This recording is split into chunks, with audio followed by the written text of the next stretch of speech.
आज हम एक ऐसे तत्व की दुनिया में उतरने वाले हैं जो कह सकते हैं कि हर जगह है, हमारे खाने में, हमारे कपड़ों में, यहाँ तक कि हमारे अपने वजूद में भी। जी हाँ, हम बात कर रहे हैं कार्बन की, जिसे ब्रह्मांड का मास्टर बिल्डर कहना गलत नहीं होगा। लेकिन यहीं पर एक बहुत ही दिलचस्प सवाल खड़ा होता है। अगर जिंदगी की हर एक चीज कार्बन पर ही टिकी है, तो फिर ये हमारी पृथ्वी पर इतना कम क्यों है? ये एक पहेली है ना? चलिए आज इसी पहेली को सुलझाने की कोशिश करते हैं। जरा इस नंबर को देखिए। हमारी पृथ्वी की जो पूरी ऊपरी परत है, उसमें खनिजों के रूप में कार्बन सिर्फ 0.02% है, मतलब ना के बराबर। तो फिर सवाल और भी गहरा हो जाता है, इतनी सी मात्रा के साथ कार्बन इतना बड़ा कमाल कैसे कर लेता है? आखिर इसका राज क्या है? देखिए, इसका सारा राज छिपा है इसके बॉन्ड बनाने के तरीके में। कार्बन दूसरे परमाणुओं के साथ एक बहुत ही खास रिश्ता बनाता है, जिसे हम कहते हैं सहसंयोजी आबंध। और इसकी सबसे बड़ी खूबी है साझा करना, शेयरिंग। ये कोई लेन देन नहीं, बल्कि एक असली साझेदारी है। इस फर्क को समझना बहुत जरूरी है। देखिए, एक तरफ होते हैं आयनिक बॉन्ड, जहां एक परमाणु अपना इलेक्ट्रॉन दूसरे को पूरी तरह दे देता है, एक दाता दूसरा लेने वाला। लेकिन कार्बन ऐसा नहीं करता, वो साझेदारी में यकीन रखता है। वो अपने बाहरी इलेक्ट्रॉनों को दूसरे परमाणुओं के साथ शेयर करता है, और इसी शेयरिंग से जो बॉन्ड बनता है वही है सहसंयोजी आबंध। तो ये है इसकी सबसे अहम परिभाषा। जब दो परमाणु इलेक्ट्रॉन्स का एक जोड़ा आपस में शेयर करते हैं, तो बनता है एक सहसंयोजी आबंध। और जानते हैं इस साझेदारी से होता क्या है? दोनों ही परमाणु एक स्टेबल यानी स्थिर अवस्था में आ जाते हैं, और ये जो कनेक्शन बनता है ना, ये बहुत मजबूत और टिकाऊ होता है। चलिए सबसे आसान उदाहरण से शुरू करते हैं। हाइड्रोजन। यहाँ हाइड्रोजन के दो परमाणु हैं, दोनों के पास एक एक इलेक्ट्रॉन है। तो ये क्या करते हैं? दोनों अपना एक एक इलेक्ट्रॉन शेयर कर लेते हैं, बन गया एक जोड़ा। और इसी एक जोड़े की साझेदारी को हम कहते हैं एकल आबंध या सिंगल बॉन्ड। ठीक है, अब एक स्टेप और आगे बढ़ते हैं। ऑक्सीजन को देखिए।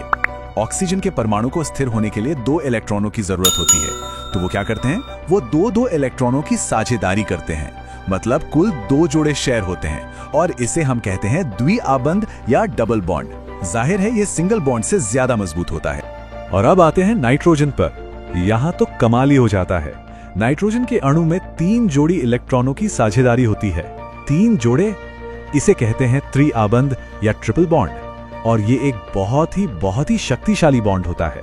तो ये है सिंगल, डबल और ट्रिपल बॉन्ड। अच्छा, तो अब सवाल ये है कि इन सब बातों का कार्बन से क्या लेना देना है?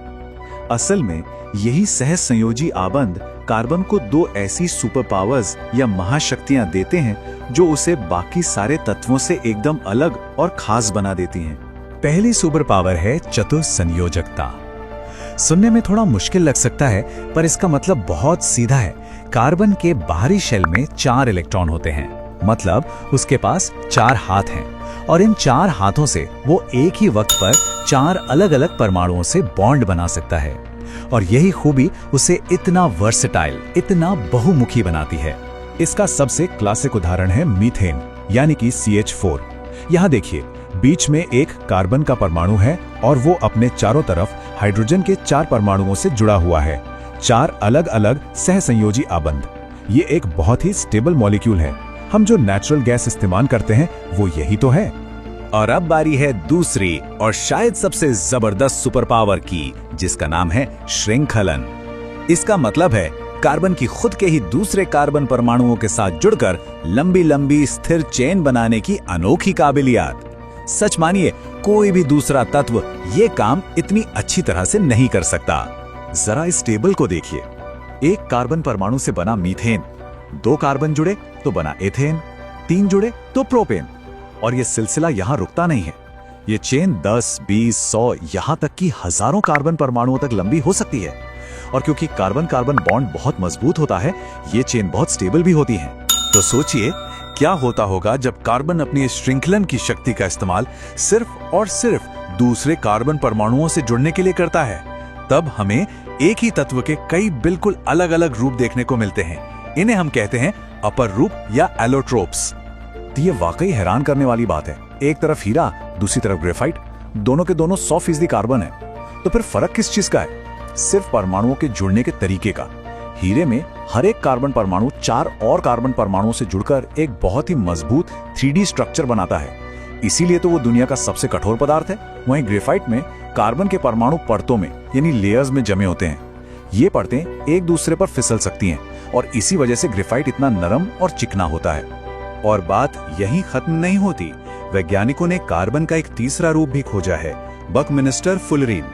इसमें 60 कार्बन परमाणु एक साथ जुड़कर एक फुटबॉल जैसी गेंद बना लेते हैं। ये दिखाता है कि कार्बन के पास हमें चौंकाने के लिए हमेशा कुछ न कुछ नया होता है। तो अब हम कार्बन की सुपर पावर्स के बारे में जान चुके हैं। तो चलिए अब ये देखते हैं कि वो कैसे इन शक्तियों का इस्तेमाल करके वो अनगिनत अणु बनाता है जो हमारे जीवन का आधार हैं।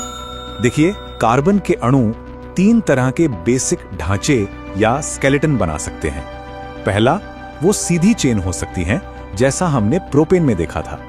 दूसरा, वो शाखित यानी ब्रांच्ड वाली चेन हो सकती हैं, जैसे किसी पेड़ की टहनियां। और तीसरा, वो खुद से ही वापस जुड़कर गोल छल्ले यानी रिंग्स भी बना सकती हैं। ये देखिए, ये साइक्लोहेक्सेन है। यहाँ 6 कार्बन परमाणुओं ने मिलकर एक रिंग जैसी, एक छल्ले जैसी संरचना बना ली है। इस तरह के रिंग स्ट्रक्चर बहुत से जरूरी बायोलॉजिकल मॉलिक्यूल्स में पाए जाते हैं। और आखिर में एक और कमाल की चीज, इन कार्बन के ढांचों पर हम अलग अलग तरह के प्रकार्यात्मक समूहों भी लगा सकते हैं। ये क्या होते हैं? ये बस दूसरे तत्वों के कुछ परमाणु होते हैं जो इन ढांचों से जुड़कर उन्हें एक खास पहचान और गुण दे देते हैं। जैसे अगर हम एक OH ग्रुप जोड़ दें तो वो अल्कोहल बन जाता है, और अगर COOH ग्रुप जोड़ दें तो वो कार्बोक्सिलिक एसिड बन जाता है। तो चलिए अब इन सारी बातों को एक साथ जोड़ते हैं और घूम फिर कर अपने सबसे पहले सवाल पर वापस आते हैं। तो पृथ्वी पर इतना कम होने के बाद भी कार्बन ही जीवन का आधार क्यों है? अब इसका रहस्य हमारे सामने है। इसकी कमी की भरपाई इसकी वो 2 सुपर पावर्स करती है। चतुसंयोजकता यानी 4 अलग अलग परमाणुओं से जुड़ने की ताकत, और श्रृंखलन यानी खुद से ही जुड़कर लंबी लंबी चेन बनाने की ताकत।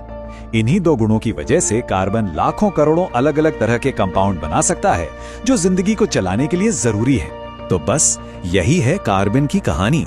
सोचिए, सिर्फ एक तत्व, साझेदारी के कुछ बहुत ही सरल से नियम, और इन्हीं से जीवन की पूरी जटिलता बन जाती है।